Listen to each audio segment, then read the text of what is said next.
Hello student, I am biology expert for NEET UG category. आज की class में हम डिस्कस करेंगे बायोलॉजी की 11th क्लास की चैप्टर 16 में जिसका लेक्चर नंबर 6 है।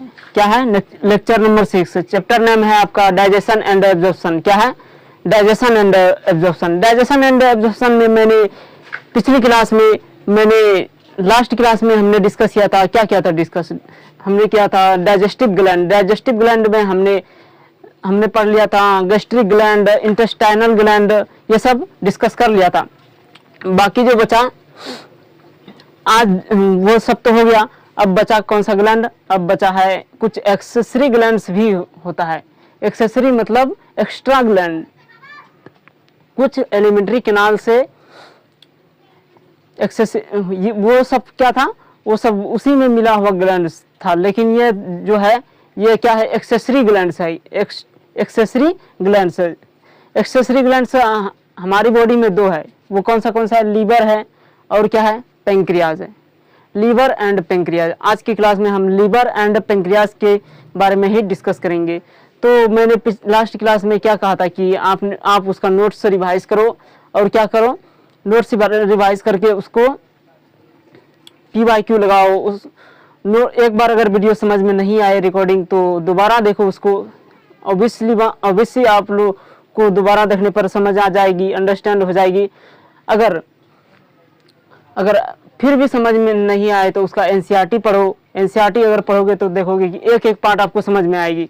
तो जो बच्चे मुझे नहीं जानते हैं, my name is Mohammad Rahim, जो कि my name is Mohammad Rahim which is 2 years experience on YouTube class. तो पिछले 6 महीने से इसी प्लेटफॉर्म पर हूँ और आपको गाइड कर रहा हूँ, आपको गाइडेंस कर रहा हूँ। तो इस साल भी मैंने अच्छे रिजल्ट प्रोड्यूस करके दिए हैं। तो मैं ये देखना चाहता हूँ कि तुम लोग किस हद तक जाते हैं, कहाँ तक लेकर जा सकता हूँ तुम सबको। तो चलो, so we are going to start digestion and absorption. Digestion and absorption. So today we will discuss liver and pancreas. तो ज़्यादा बातें ना करते हुए मैं इस क्लास को अभी स्टार्ट कर दिया देता हूँ। चलो,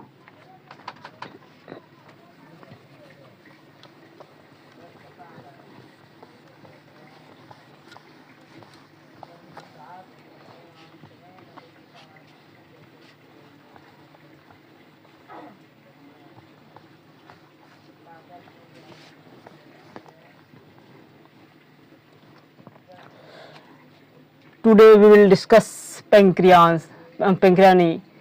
जो हम पहले आपका NCERT दिखा देते हैं। आपका जो क्वेश्चन आना है वो इस NCERT से ही आना है। इस NCERT, ये 11th का NCERT है। इस NCERT से बाहर क्वेश्चन से नहीं आना है। तो NCERT में क्या है देखो, ये जो आपको डायग्राम दिखाई दे रहा है, ये जो आपको डायग्राम दिखाई दे रहा है, डायग्राम यहाँ से आपका माउस से ये ओपनिंग स्टार्ट हुआ था और एनस पर जाकर एंड हुआ था। बीच में स्टमक है। स्टमक और ड्यूडेनम में क्या क्या? लीवर एंड पेंक्रियास क्या एक्सेसरी ग्लैंड के द्वारा इसको क्या बाइल जूस सिक्रेट किया। किसको? ड्यूडेनम को। यही लीवर जो कि आपको डायग्राम दिखा देता हूँ। ये है आपका दिखाई दे रहा होगा। ये लीवर है और ये नीचे यानी कि डायफ्राम के ऊपर में क्या है? लीवर है। These are situated by diaphragm के ऊपर। और ये जो पेंक्रियाज है ये ड्यूडेनम के लेफ्ट साइड है। कौन सा साइड? लेफ्ट साइड प्रेजेंट है। इस तरीके से एकदम प्यारी सी स्ट्रक्चर है। तो इसको ही हम आज डिस्कस करेंगे। चलो, liver, we will discuss about liver.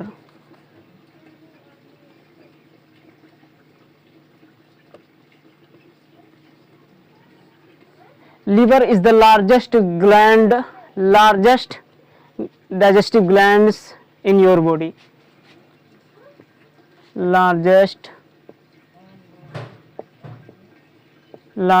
gland in your body। It has two lobes. It has two lobes. It is joined by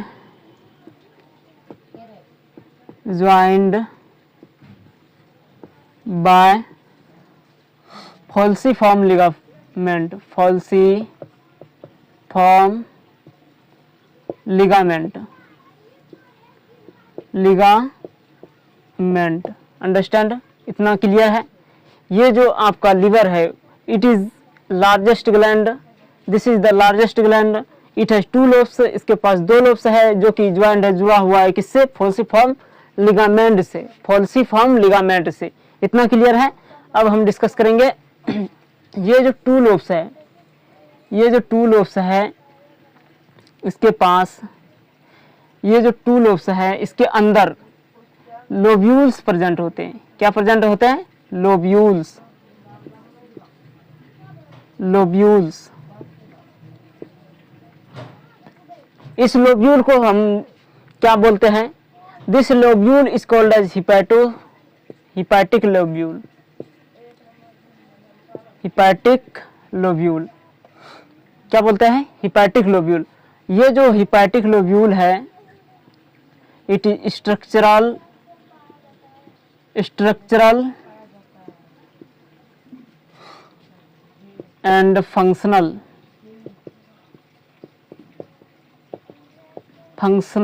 unit of liver. ये स्ट्रक्चर भी कौन देता है? हिपैटिक लोब्यूल ही देता है लीवर को. और ये इसका पूरा का पूरा फंक्शनल भी क्या, फंक्शनल के लिए भी कौन रिस्पॉन्सिबल है? ये हिपैटिक लोब्यूल ही रिस्पॉन्सिबल है. इतना क्लियर है? अब हम आगे बढ़ेंगे. ये जो हिपैटिक लोब्यूल्स है और लोब्स है, टू लोब्स है, ये लोब्यूल्स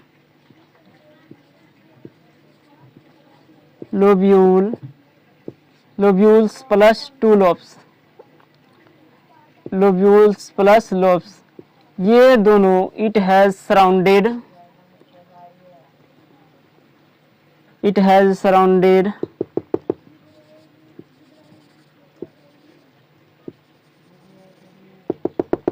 क्या हो गया? चल नहीं रहा है.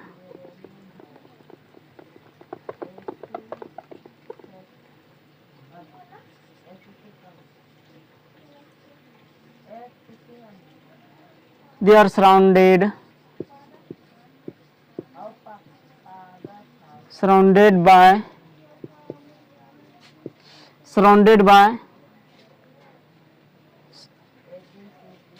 fibrous sheath. Surrounded by fibrous sheath, that is called as Gleason's capsule.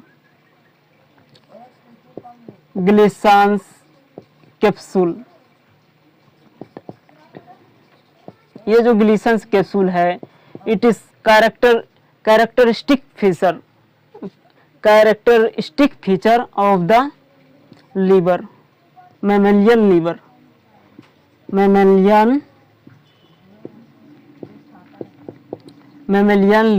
ये ओनली किस में प्रेजेंट होता है? मैमेलियन के लीवर्स में ही प्रेजेंट होता है. और किसी के लीवर में ये ग्लीसन्स कैप्सूल प्रेजेंट नहीं होता है. क्या होता है? इसका अब्सेंट होता है. ये अब्सेंट होता है.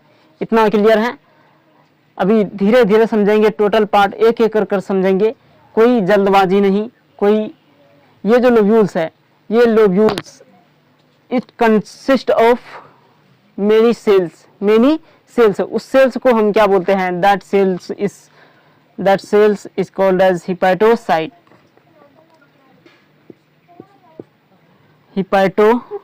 चलो दूसरे कलर से लिखते हैं.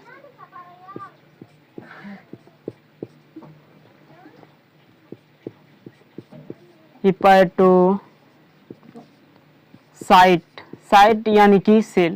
हिपैटोसाइट. ये हिपैटोसाइट क्या सिक्रेट करता है? हिपैटोसाइट बाइल जूस सिक्रेट करता है. बाइल जूस सिक्रेट करता है. ये जो बाइल जूस है, ये एक स्ट्रक्चर पाई जाती है किसमें? लीवर्स के बाहर में. लीवर्स के बाहर में एक स्ट्रक्चर पाई जाती है जो इसको क्या कर देता है? स्टोरेज करता है इस बाइल जूस का और कंसंट्रेट कर देता है, कंसंट्रेट कर देता है। वो कौन सा स्ट्रक्चर है? वो है आपका गॉल ब्लैडर। कौन है? Gall bladder. ये गॉल ब्लैडर बाइल जूस बनाता नहीं है, ये सिर्फ क्या करता है? स्टोर, बाइल जूस का स्टोर करता है, स्टोर करता है इसको और कंसंट्रेट कर देता है और कंसंट्रेट। इतना सब क्लियर है। अब देखिए बाइल जूस में, चलो इसको नोट कर लो, एक बार इसको रिवाइज कर लेते हैं। Liver is the largest gland of in your body. It has two lobes, it is joined by falciform ligament. ये जो टू लोब्स है, इसके अंदर लोब्यूल्स प्रेजेंट होता है। क्या होता है? Lobules. This lobule is called as hepatic lobule. Hepatic lobule is the structural and functional unit of liver. Lobules, ये जो लोब्यूल्स और लोब्स है, it is surrounded by a क्या बोलते हैं? Surrounded by fibrous sheath that is called as Glisson capsule. ये जो Glisson capsule है, it is characteristic feature of mammalian liver. Hepatocyte जो है, ये जो लोब्यूल्स है, it consist of sales, many of cells. इसको क्या बोलते हैं? हिपैटोसाइट। हिपैटोसाइट ही क्या करता है? बाइल जूस सिक्रेट करता है। ये जो बाइल जूस सिक्रेट करता है, इसके लिए एक स्ट्रक्चर, लिवर के बाहर एक स्ट्रक्चर प्रेजेंट होता है उसका ये स्टोरेज कर देता है बाइल जूस का और इसको कंसंट्रेट कर देता है। इतना क्लियर है? चलो इसको नोट कर लो, मिटा देते हैं।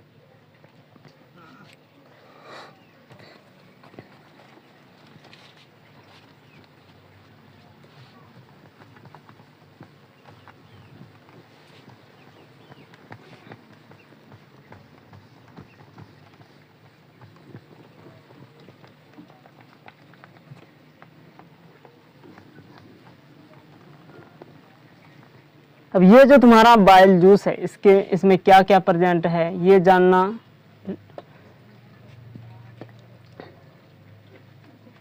जानना जरूरी है। Bile juice,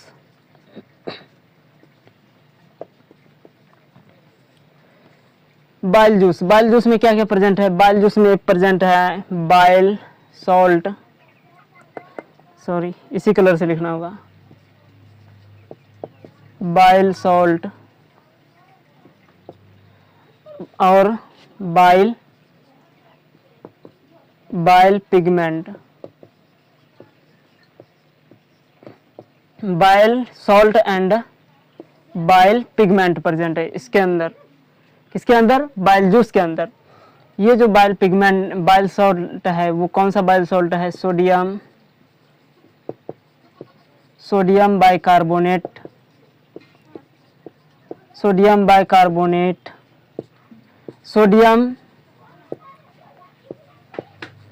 taurocholate, sodium taurocholate and sodium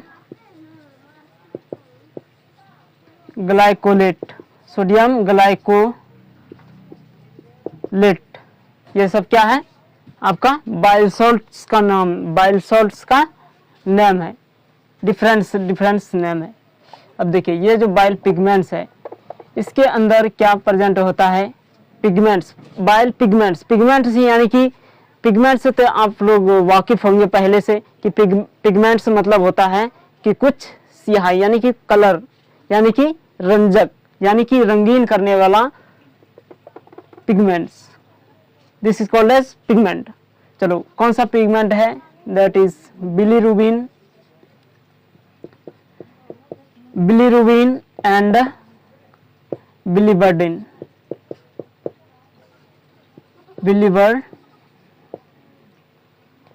bilirubin and biliverdin, इतना ये सब क्या है? Bile pigment. ये क्या करता है? इसका फंक्शन क्या है? इसका function, bilirubin and biliverdin is function of actually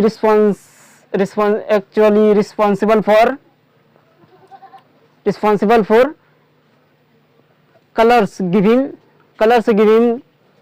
to the urine and the feces. ये जो आपका बाइल पिगमेंट है, it is actually responsible for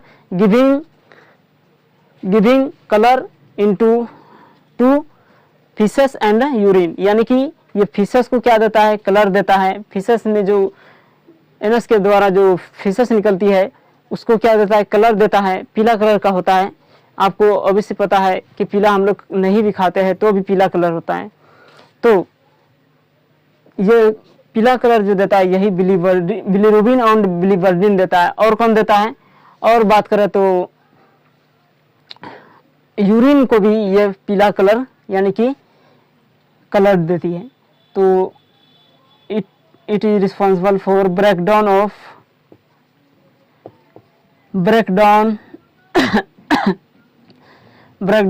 RBC. ये क्या करता है, आरबीसी को ब्रेक डाउन करता है. देखिए ये जो आरबीसी है इसकी ये कितने दिन मतलब रह सकती है. एक आरबीसी की जीवन अवधि तो लाइफ स्पैन ज्यादा दिन तक नहीं है. कितना है आरबीसी की लाइफ स्पैन की बात करें तो इसकी लाइफ स्पैन है 120 days.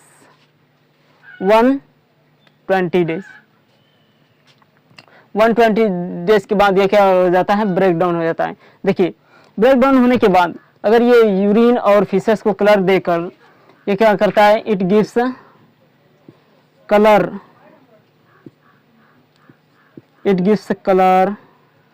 To urine and faeces. अगर ये यूरिन और फीसेस के द्वारा अगर ये रिमूव हो जाए यानी कि बाहर निकल जाए बॉडी से तो ठीक है. लेकिन ये कभी कभी क्या हो जाता है, एक्यूमुलेट हो जाता है हमारी बॉडी में. दैट इज एक्यूमुलेशन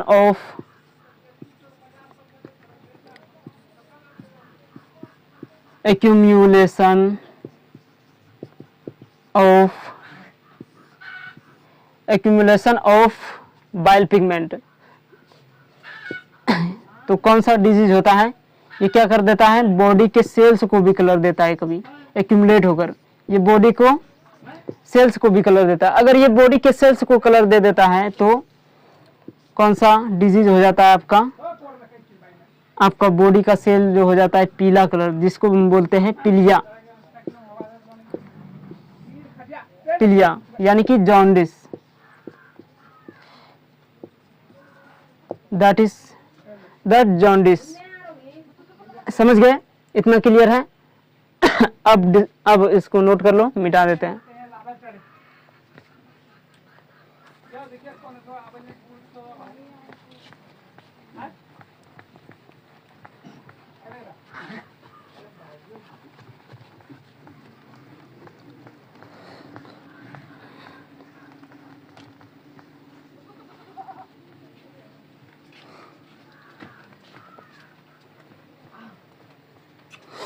अब हम डिस्कस करेंगे.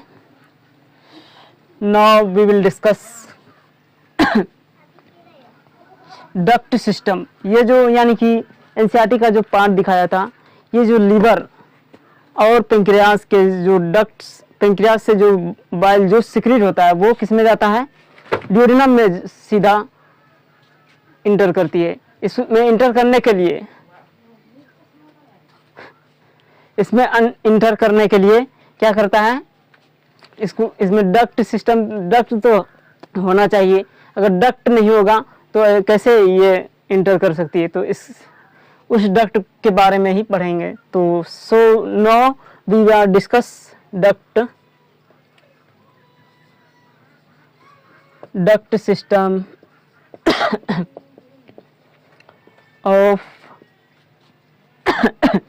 of liver and pancreas.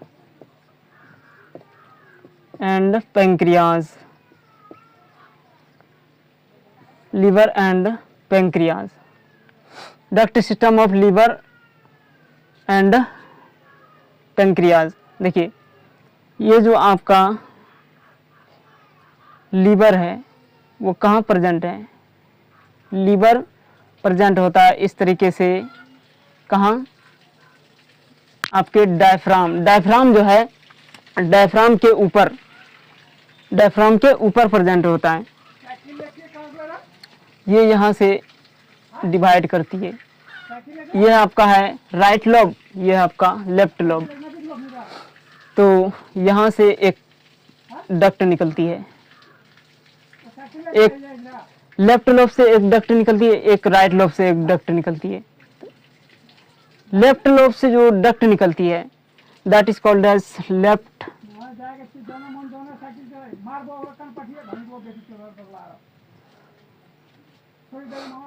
Left hepatic duct. Hepatic duct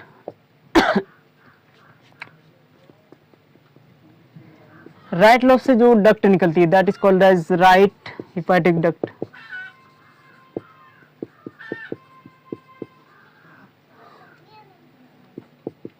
right hepatic duct. अब यहाँ से ये दोनों डक्ट लेफ्ट और राइट डक्ट क्या हो जाती है, मिल जाती है। मिल जाने पर जुड़ जाती है। जुड़ जाने पर इसको हम बोलते हैं common hepatic duct. That is called as common hepatic duct.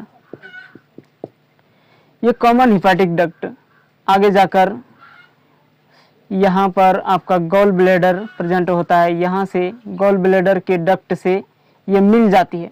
Gall bladder के डक्ट से ये मिल जाती है। तो गॉल ब्लैडर के डक्ट को हम क्या बोलते हैं, that gall bladder duct of gall bladder is called as cystic duct. Cystic duct, cystic duct. अब यहाँ से ये दोनों जुड़ जाती है। यहाँ से बाइल पिगमेंट आता है। बाइल पिगमेंट आता है, इसमें स्टोर होता है, स्टोरेज इसका होता है। उसके बाद कंसंट्रेट हो जाता है। इसके बाद कंसंट्रेट हो जाता है। अब देखिए, अब ये cystic duct and common hepatic duct जो जहाँ पर जुड़ जाती है उसको हम, उस डक्ट को हम बोलते हैं, that duct is called as common bile duct. Common bile duct,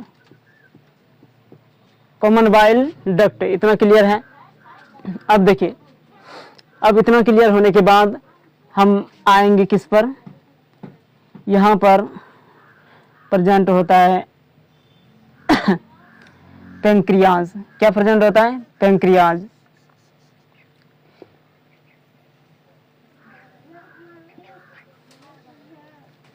pancreas से भी यहाँ पर एक डक्ट निकलती है इसकी, that is called as pancreatic duct. Pancreatic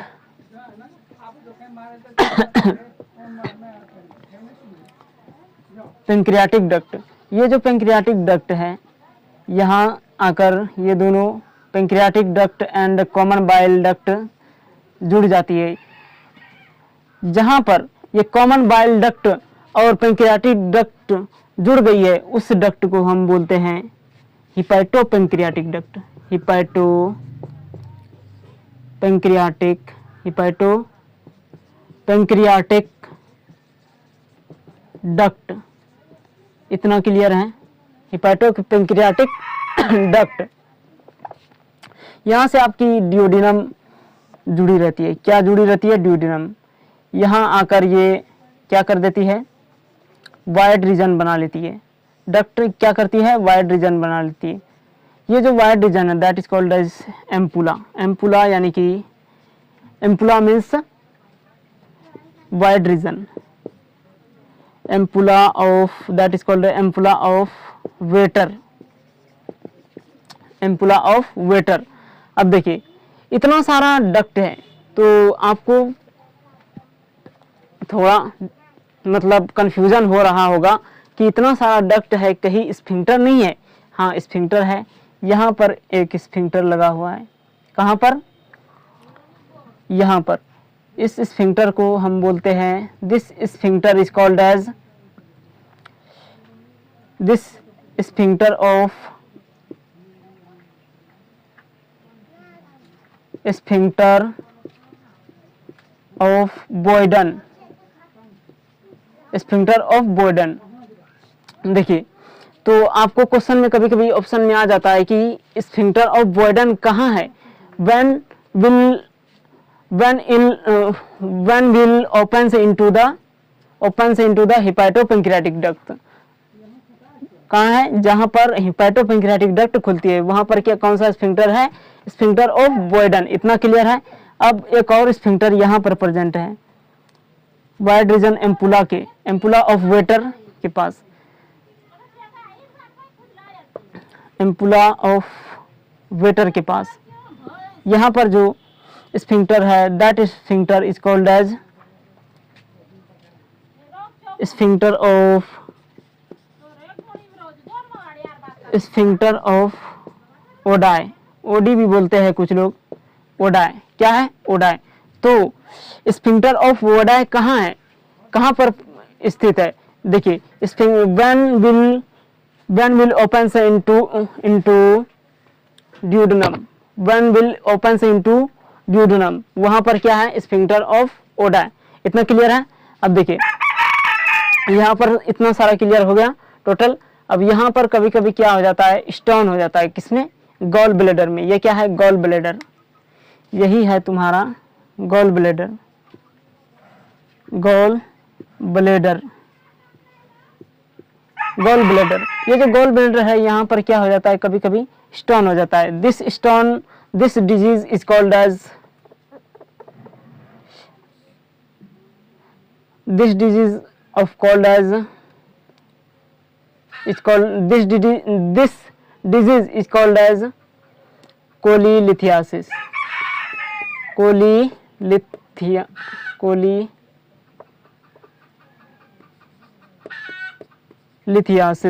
कोलीलिथियासिस। क्या है कोलीलिथियासिस? Gall stone, that is gall stone, gall stone.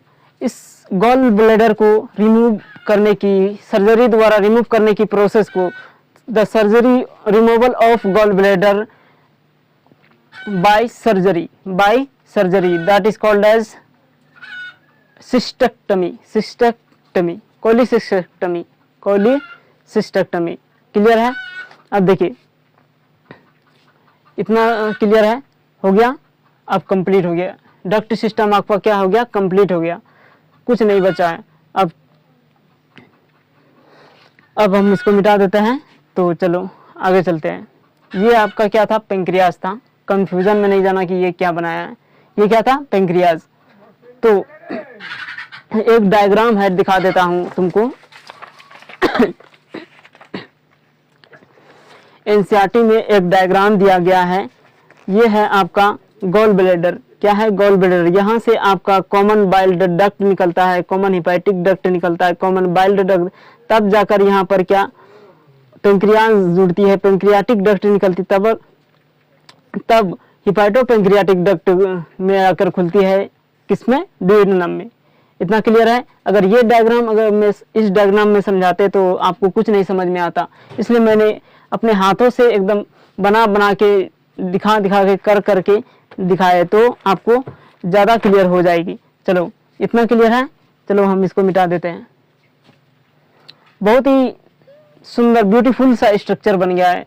इतना ब्यूटीफुल स्ट्रक्चर, यानी कि अगर बनता रहे बायो में तो और मन लगता है कि यार क्या स्ट्रक्चर है बनाने में। क्या अभी तो when will you enters MBBS तो और डीप स्ट्रक्चर दिखाई देगा।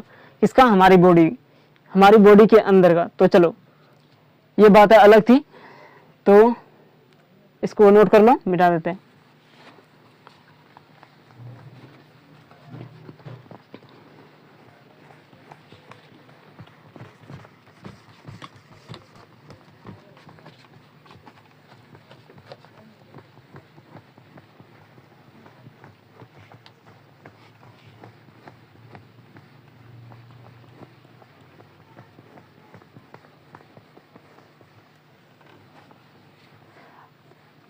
Now we are discuss pancreas. Last portion है, that is pancreas.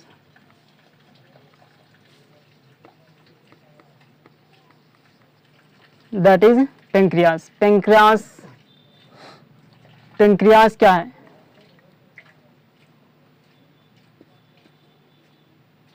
पेनक्रियाज ये हेटेरोक्राइन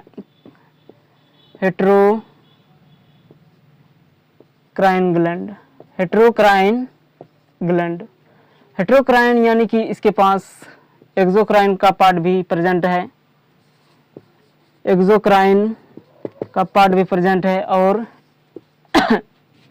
एंडोक्राइन का पार्ट भी प्रेजेंट है, एंडोक्राइन का पार्ट भी प्रेजेंट है। तो एंडोक्राइन का जो पार्ट है उसमें क्या प्रेजेंट होता है? कुछ टिश्यूज प्रेजेंट होती है। That tissues is called as islets of Langerhans।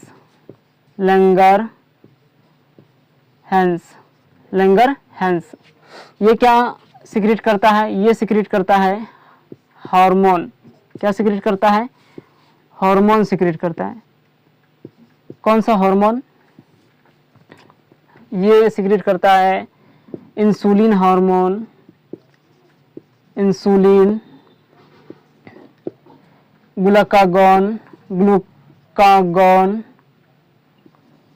And somatostatin.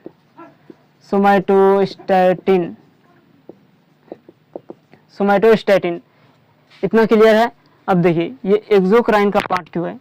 Exocrine का पार्ट जो है ये करता है, इसके पास जो सेल है उसका नाम है acinar cell, that is called as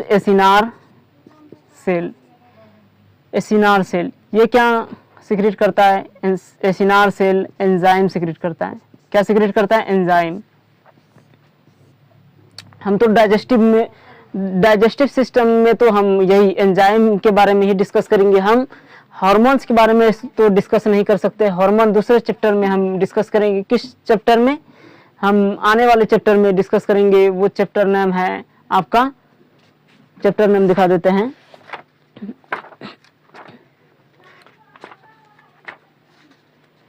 neural control and नहीं, कौन सा चैप्टर है? चैप्टर आपका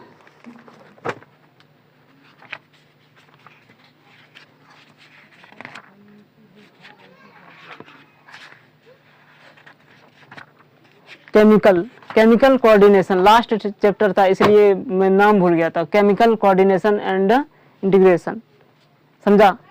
चलो उस चैप्टर में हम किसके बारे में डिस्कस करेंगे? हार्मोन के बारे में डिस्कस करेंगे डीप में। तो आज की क्लास में हम डिस्कस करना है एंजाइम के बारे में। एंजाइम जो जिसकी एल्कलाइन मास है, दैट इज कितना है? 6.8 pH, 6.8 इतना इसका मान है, एल्कलाइन मान। एसिडिक है, क्या है? एक तरीके का एसिडिक ही मान लिया जाए। तो ये क्यों परेशान कर रहा है?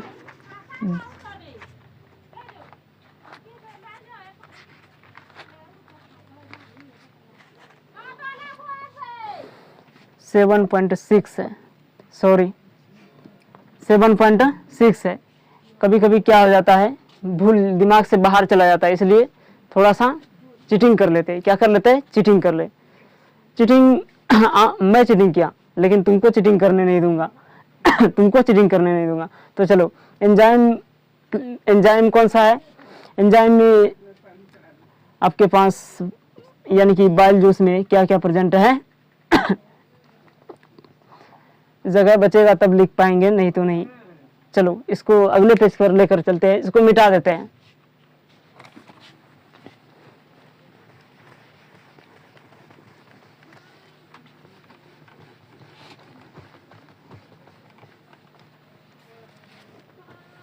एंजाइम जो है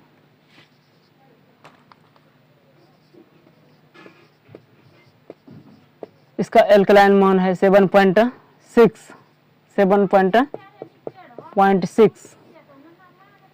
बाइल जूस, इस बाइल जूस में क्या क्या प्रेजेंट है? इस बाइल जूस में एक तरीके का बाइल जूस ही कहा जाए इसको बाइल जूस में क्या क्या प्रेजेंट है। इस बाइल जूस की बात करें तो इसमें प्रेजेंट है वाटर के कुछ एंजाइम के अलावा, कुछ वाटर एंजाइम के अलावा क्या है, वाटर भी प्रेजेंट है। उसके बाद कौन सा, उसके बाद certain enzyme present, they are present in certain enzyme that is trypsinogen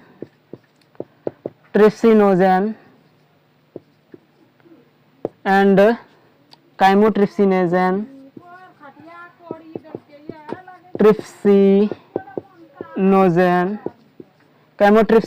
कैमोट्रिप्सिनोजेन के बाद आती है आपका, कैमोट्रिप्सिनोजेन के बाद आता है आपका procarboxy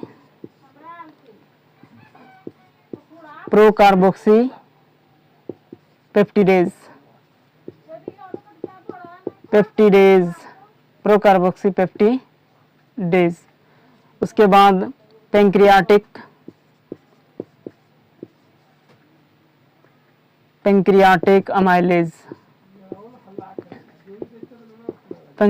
amylase that is also called as amylopsin,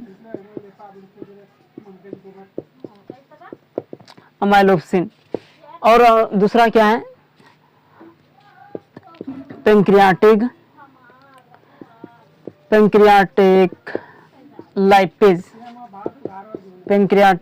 lipase. ये जो पैंक्रियाटिक लाइपेज देखिए, ये तीनों आपका क्या है, प्रोटीन डाइजेस्टिंग एंजाइम है। कौन सा डाइजेस्टिंग, क्या डाइजेस्ट करता है, प्रोटीन डाइजेस्टिंग। ये आपका पैंक्रियाटिक अमाइलोप्सिन, ये है कार्बोहाइड्रेट डाइजेस्टिंग एंजाइम। और ये जो है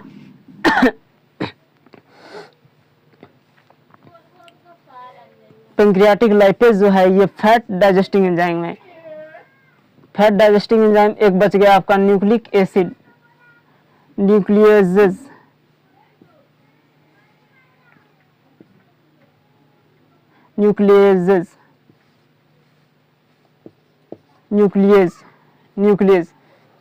ये कौन सा डाइजेस्टिंग एंजाइम है, न्यूक्लिक एसिड डाइजेस्टिंग एंजाइम है। न्यूक्लिक एसिड डाइजेस्टिंग एंजाइम देखिए, इसमें प्रोटीन का भी डाइजेशन होता है, कार्बोहाइड्रेट का भी डाइजेशन होता है, एंड फैट्स यानी कि लिपिड्स का भी डाइजेशन होता है, एंड यानी कि न्यूक्लिक एसिड का भी डाइजेशन होता है। तो ये एक तरीके का कहा जाए तो बहुत ही, इसमें क्या होता है, सब तरह का डाइजेशन, सब टोटल केमिकल का डाइजेशन एक तरीके से हो जाता है। तो इसको हम एक तरीके से बोल सकते हैं, बाइल जूस को क्या बोल सकते हैं, it is also called as complete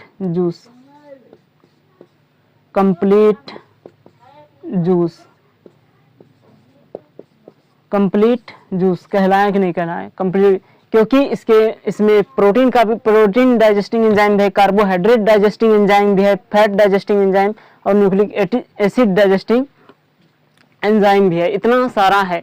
तो इसलिए हम इसको क्या बोल देते हैं, complete, it is also called as complete juice.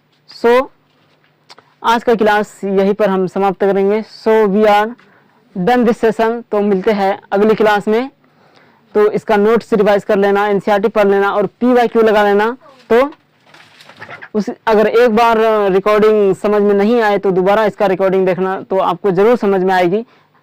अगर कोई डाउट हो तो कमेंट बॉक्स में लिख कर भेजिए, मैं इसका डाउट आगे आने वाले क्लास में दे देंगे, ऑब्वियस सी बात। So we are done this session. मिलते हैं अगली क्लास में, टाइम बहुत ज़्यादा हो गया है।